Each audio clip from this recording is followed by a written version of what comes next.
अफगानिस्तान से मिल रही है। मजार शरीफ शहर में धमाका हुआ है। घटनास्थल पर सुरक्षा बल पहुंच गए हैं। अफगानिस्तान में विस्फोट की खबर। मजार शरीफ शहर में ये धमाका हुआ है, ये जानकारी मिल रही है। सुरक्षा बल घटनास्थल पर पहुंच चुके हैं। शुरुआती जानकारी ये मिल रही है कि मजार शरीफ शहर में विस्फोट हुआ है। कितना नुकसान हुआ है ये अभी जानकारी सामने आना बाकी है, लेकिन आपको बता दें कि तमाम सुरक्षा बल इस विस्फोट की जानकारी मिलते ही मौके पर पहुंच चुके हैं। अफगानिस्तान से ये बड़ी खबर है। मजार शरीफ वो शहर बताया जा रहा है जहां पर ब्लास्ट हुआ है। ये ब्लास्ट कैसे हुआ, कितने बजे हुआ, क्या इसमें नुकसान हुआ है, ये तमाम जानकारी अभी सामने आना बाकी है। लेकिन जो अपडेट है उसके मुताबिक घटनास्थल पर सुरक्षा बल जो है वो पहुंच चुके हैं। मजार शरीफ शहर में विस्फोट की ये बड़ी खबर, आपको बता दें अफगानिस्तान से ये खबर सामने आ रही है। धमाके की खबर मिल रही है। हालांकि इस धमाके में कितना नुकसान हुआ है, ये धमाका कब हुआ, इसे लेकर अभी जानकारी सामने आनी बाकी है। लेकिन कुछ तस्वीरें सामने आ चुकी हैं। तस्वीरें आपकी टेलीविजन स्क्रीन पर, इससे अंदाजा लगाया जा सकता है कि ये एक जोरदार ब्लास्ट था। और यहाँ पर देखिए किस तरीके से जो धमाके के बाद जो मलबा है वो बिखरा हुआ नजर आ रहा है। और तमाम सुरक्षा बल भी आपको घटनास्थल पर नजर आ रहे होंगे। एक कार नजर आ रही है यहाँ पर और एक बस भी यहाँ पर दिखाई दे रहा है। और जाहिर तौर पर ऐसा लग रहा है इन तस्वीरों को देखकर कि इन्हीं में से किसी एक में ब्लास्ट हुआ है शायद, जिसके बाद वहां सड़क पर ये मलबा बिखरा हुआ दिखाई दे रहा है। मजार शरीफ ये शहर बताया जा रहा है जहां पर ये विस्फोट हुआ है। और इस वक्त शुरुआती जानकारी के मुताबिक तमाम सुरक्षा बल घटनास्थल पर मौजूद हैं। तस्वीरें भी उसकी सामने आ चुकी हैं।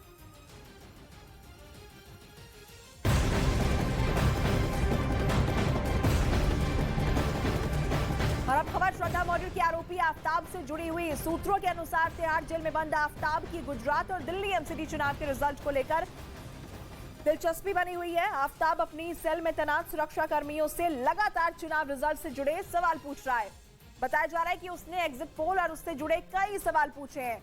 सूत्रों के हवाले से ये बड़ी जानकारी आपको दे दें। आफ्ताब जो इस वक्त श्रद्धा हत्याकांड के मामले में तिहाड़ जेल में बंद है, एग्जिट पोल से जुड़ी जानकारी वो ले रहा है। चुनाव में दिलचस्पी दिखा रहा है। गुजरात चुनाव के नतीजों से जुड़े उसने सवाल किए। इसके अलावा दिल्ली एमसीडी कौन जीत रहा है, इस पर भी उसने सुरक्षा बलों से कई सवाल किए हैं।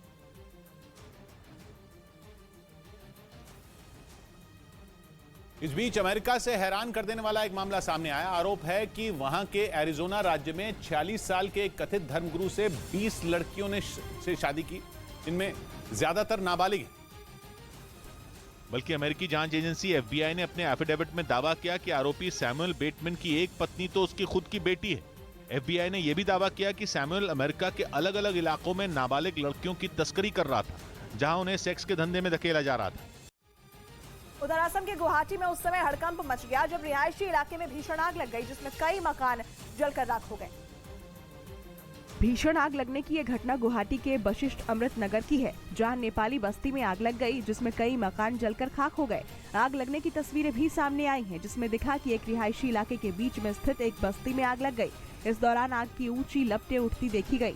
चारों ओर काले बादल से इलाका भरा दिखा।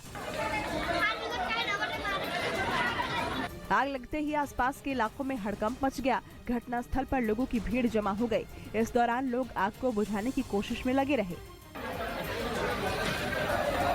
आग लगने की जानकारी मिलते ही पुलिस घटनास्थल पर पहुंच गई, लेकिन संकरी गली होने की वजह से दमकल की गाड़ियों को घटनास्थल पर आने में काफी परेशानी हुई। हालांकि कड़ी मशक्कत के बाद दमकल विभाग की टीम ने आग को बुझा दिया, लेकिन तब तक काफी नुकसान हो चुका था। राहत की बात यह है कि इस दौरान किसी के हताहत होने की सूचना नहीं आई। इधर मुंबई में अपने पति को स्लो पॉइजन देकर मौत के घाट उतारने के आरोप में पुलिस ने एक महिला को गिरफ्तार कर लिया। मुंबई पुलिस के मुताबिक कविता नाम की महिला ने यह साजिश अपने प्रेमी के साथ मिलकर रची, जिसके लिए वो कई दिनों तक अपने पति कमल के खाने में खतरनाक केमिकल मिलाकर उसे देती रही। आरोप है कि उसने अपने पति के खाने में आर्सेनिक और थालियम जैसे खतरनाक केमिकल मिलाए, जिससे उसकी हालत खराब होती गई और कमल को अस्पताल में भर्ती कराने की नौबत आ गई, जहां करीब 17 दिन तक चले इलाज के बावजूद उसकी मौत हो गई। मेटल उनको दिए गए और उसमें ही उसका डेथ हुआ है। कमल की मौत के बाद डॉक्टरों ने उसे स्लो पॉइजन दिए जाने का शक जताया, जिसके बाद इस मामले की जांच क्राइम ब्रांच को सौंप दी गई। क्राइम ब्रांच के अधिकारियों के मुताबिक कविता अपने पति को मौत के घाट उतारकर अपने प्रेमी के साथ भागने की फिराक में थी। हालांकि उसके इस प्लान का पर्दाफाश होते ही मुंबई पुलिस ने उसे और उसके प्रेमी को गिरफ्तार कर लिया। बिहार की मधुबनी से हैरान करने वाला वीडियो सामने आया है। वहां कुछ लोगों ने एक महिला के साथ बेरहमी से मारपीट की, जिसका वीडियो भी सामने आया है, जिसमें एक आदमी पीड़ित महिला को थप्पड़ और घूंस से मारता दिखा। वहीं मारपीट के दौरान महिला वहीं गिर गई, लेकिन आरोपी इतने में भी नहीं रुका और एक के बाद एक उसने कई बार हमला किया। हालांकि इस महिला ने उससे मुकाबला करने की कोशिश की, लेकिन उनकी संख्या ज्यादा होने की वजह से वो कुछ नहीं कर सकी। इस बीच वहां पर कुछ और महिलाएं मौजूद थी, लेकिन किसी ने भी मारपीट कर रहे आदमी को नहीं रोका। बताया गया कि पूरा मामला जमीन विवाद से जुड़ा है, जिसकी वजह से मारपीट हुई। वहीं इस पूरी घटना का वीडियो देखने के बाद पुलिस मामले की जांच में जुट गई है।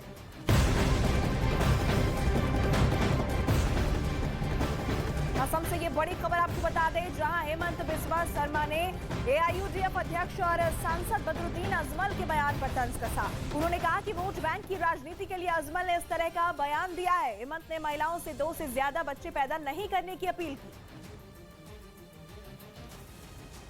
चीन के शहरों में लगे लॉकडाउन में दी गई छूट बहुत बड़ी तबाही की वजह बन सकती है। सख्त लॉकडाउन और जीरो कोविड पॉलिसी के खिलाफ हुए प्रदर्शनों के आगे चीन की सरकार ने झुकने का ऐलान किया है और कई शहरों में लॉकडाउन में छूट दी है। लेकिन एक रिपोर्ट में दावा किया गया कि चीन की सरकार का यह फैसला वहां बहुत बड़ी तबाही की वजह बन सकता है। कहा गया कि चीन के कई शहरों में लाशों के ढेर तक लग सकते हैं। चीन में इस वक्त कोरोना वायरस से जुड़े जो आंकड़े हैं वो डराने वाले हैं। दावा यह है कि 2020 में कोरोना वायरस का पता लगने के बाद से अब तक इतनी बड़ी संख्या में मरीज चीन में पहले कभी नहीं आए थे। वहां रोज 20,000 से ज्यादा लोग कोरोना पॉजिटिव हो रहे हैं। Shanghai journal of preventive medicine नाम की संस्था ने जो रिपोर्ट छापी वो हैरान करने वाली है। दावा किया गया कि पाबंदियां हटने से 20 लाख लोगों की जान जा सकती है। जब से कोरोना महामारी आई है तब से अब तक चीन में 30,388 लोगों की मौत हो चुकी है। यह आंकड़ा वहां की सरकार का है, लेकिन रिपोर्ट में दावा किया गया कि पाबंदियां हटने से 20 लाख लोगों की जान चली जाएगी। मतलब इतनी बड़ी तबाही होगी कि वहां लाशों के ढेर तक लग सकते हैं। लेकिन दावा यह है कि इसकी वजह वहां फैला संक्रमण ही नहीं है, बल्कि चीन के राष्ट्रपति शी जिनपिंग की जिद है। और वो जिद ये है कि वो किसी भी कीमत पर किसी दूसरे देश से वैक्सीन नहीं लेंगे। दुनिया भर की संस्थाएं ये साबित कर चुकी हैं कि चीन की वैक्सीन कोरोना वायरस पर असरदार नहीं है। यहां तक कि ओमिक्रॉन वेरिएंट पर तो लगभग पूरी तरह वो बेअसर है। लेकिन शी जिनपिंग जिद कर चुके हैं कि वो दुनिया के किसी भी दूसरे देश से वैक्सीन नहीं लेंगे। उनका यही फैसला अब चीन के लोगों की जान पर आफत बना हुआ है। चीन की सरकार के आंकड़ों के मुताबिक चीन में बुजुर्गों की केवल 2/3 आबादी को ही कोरोना वायरस से बचाने वाला टीका लगा है। उस पर भी दावा यह है कि चीन में बनी वैक्सीन लोगों को बीमारी से बचा नहीं पा रही। इसीलिए चीन अब अपने ही जाल में फंस गया है। पहले तो केवल शी जिनपिंग की कुर्सी पर खतरा माना जा रहा था, लेकिन अब तो चीन के लोगों की जान पर संकट बन गया है। मुंबई से चौंका देने वाली कुछ तस्वीरें सामने आई। वहां एक मोटरसाइकिल की शोरूम में आग लगने से हड़कंप मच गया। आग इतनी भीषण थी कि उसे बुझाने के लिए बुलाई गई दमकल की टीम के पसीने छूट गए और पानी के पाइप के सहारे आग बुझाने की कोशिश करने लगे, लेकिन आग इतनी तेजी से फैली कि उसने पूरे शोरूम को अपनी चपेट में ले लिया। वहां दूर से ही आग की ऊंची ऊंची लपटें उठती देखी गई। कुछ ही मिनटों में आग से निकला काला धुआं पूरे इलाके में फैल गया। देखते ही देखते वहां लोगों की भीड़ जमा हो गई। बताया गया कि मौके पर पहुंची दमकल की टीम ने इस आग पर काबू पाने की कोशिश की, लेकिन आग इतना खतरनाक रूप ले चुकी थी कि लगातार बढ़ती ही जा रही थी। उसे देखकर ऐसा लगा मानो सब कुछ राख करके ही छोड़ेगी, और हुआ भी कुछ ऐसा ही। आग ने पूरे शोरूम को जलाकर राख कर दिया। वहीं आग लगने की वजह से कई मोटरसाइकिल भी जलकर राख हो गई। इधर अमेरिका के हवाई राज्य में फटे दुनिया के सबसे बड़े ज्वालामुखी का लावा अब वहां एक हाईवे के करीब पहुंचने वाला है। 38 साल बाद इतने बड़े ज्वालामुखी के फटने से लोग पहले ही दहशत में थे, लेकिन अब उनका डर और बढ़ गया, क्योंकि लावा तेजी से हाईवे की तरफ बढ़ रहा है। सामने आए वीडियो में धधकते लावे से शोले हाईवे की तरफ बढ़ते दिखाई दिए। यही नहीं, ज्वालामुखी में जोरदार विस्फोट के साथ लावा आसमान की तरफ उछलता नजर आया, जबकि उससे उठने वाले धुएं का चारों तरफ कब्जा दिखाई दिया। अमेरिका के हवाई राज्य में फटे माउना लोआ ज्वालामुखी ने लोगों को मुश्किलों में डाल दिया है। विस्फोट के बाद राख और मलबा आसपास के इलाके में गिर रहा है। हालात ऐसे हो गए हैं कि कुछ जगहों पर तो लोगों को घर खाली कर सुरक्षित जगह पर जाना पड़ा। लेकिन जिस तेजी के साथ लावा हाईवे की तरफ बढ़ रहा है, आशंका जताई जा रही है कि जल्द ही वो इसे भी अपनी चपेट में ले लेगा।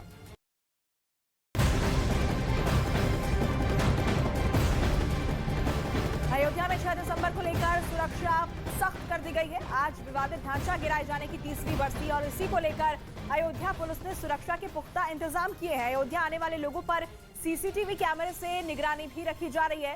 दरअसल 6 दिसंबर 1992 में विवादित ढांचा गिराया गया था, जिसकी आज 30वीं बरसी है और ऐसे में सुरक्षा के पुख्ता इंतजाम अयोध्या में देखे जा रहे हैं। सीसीटीवी की मदद से उन तमाम लोगों पर नजर भी रखी जा रही है जो इस बीच अयोध्या पहुंच रहे हैं। हम लोग लगातार मॉनिटरिंग कर रहे हैं सोशल मीडिया के माध्यम से भी, और सभी होटल ढाबा वगैरह भी चेकिंग भी हो रही है। और हम लोग का अभी मैंने निर्देश दे चुका हूँ, पूरा जनपद में आना जाना वाला सभी 4 व्हीलर्स को ऊपर भी निगरानी सुबह से चल रही है। हर चीज़ का हम लोग चेकिंग अच्छी तरीके करिए, हमारा पूरा जनपद तो सब पूरा अच्छी तरीके पूरी चेकिंग करिए। और साथ साथ अभी हम लोग लगातार शाम को टाइम पैदल गश्त भी पूरा टीम करिए। और आइए अब देखते हैं गाड़ी चलाने वालों के लिए एक बड़ी खबर। इस समय की बड़ी खबर वेल्वोलिन लेकर आया है ऑल क्लाइमेट एडवांस और all climate premium full synthetic engine oil, जो कि सुटेबल है हर कार